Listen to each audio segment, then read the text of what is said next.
शुरू अल्लाह के नाम से जो नहायत मेहरबान और बेहद रहम वाला है।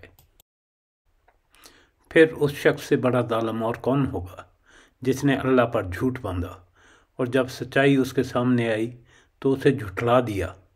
क्या ऐसे काफिरों के लिए जहन्नम में ठिकाना नहीं है? और जो शख्स सच्चाई लेकर आया और जिन्होंने उसको सच माना वही अजाब से बचने वाले हैं। उन्हें अपने रब के यहाँ वो सब कुछ मिलेगा जिसकी वो ख्वाहिश करेंगे। ये है नेकी करने वालों की जज़ा, ताकि जो बदतरीन आमाल उन्होंने किए थे उन्हें अल्लाह उनके हिसाब से साकत कर दे, और जो बेहतरीन अमाल वो करते रहे उनके लिहाज से उनको अजर अता फरमाए। क्या अल्लाह ताला अपने बंदों के लिए काफ़ी नहीं? ये लोग आपको अल्लाह के सिवा औरों से डरा रहे हैं, और जिसे अल्लाह गुमराह कर दे उसकी रहनुमाई करने वाला कोई नहीं, और जिसे वो हदायत दे उसे कोई गुमराह करने वाला नहीं। क्या अल्लाह ताला गालिब और बदला लेने वाला नहीं है?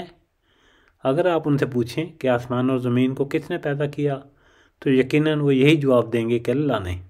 आप उनसे कहिए, अच्छा ये तो बताओ जिन्हें तुम अल्लाह के सिवा पुकारते हो, अगर अल्लाह ताला मुझे नुकसान पहुंचाना चाहे तो क्या ये उसके नुकसान से बचा सकते हैं?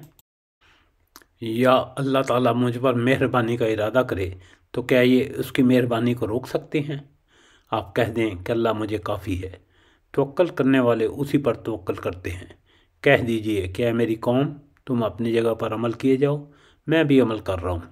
जल्द ही तुम जान लोगे कि किस पर रुसवा करने वाला अजाब आता है और किस पर दायमी मार और हमेशगी की सदा होती है। आप पर हमने हक़ के साथ ही किताब लोगों के लिए नाज़िल फरमाई है, पर जो शख्स राह रास्त पर आ जाए उसके अपने लिए नफ़ा है, और जो गुमराह हो जाए उसकी गुमराही का वबाल उसी पर है। आप उनके ज़िम्मेवार नहीं। वो अल्लाह ही है जो मौत के वक्त रूहें कब्ज़ करता है, और जो अभी नहीं मरा है उसकी रूह नींद में कब्ज़ कर लेता है।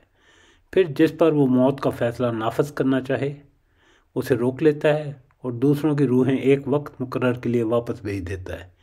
इसमें बड़ी निशानियां हैं उन लोगों के लिए जो गौर व फिक्र करने वाले हैं।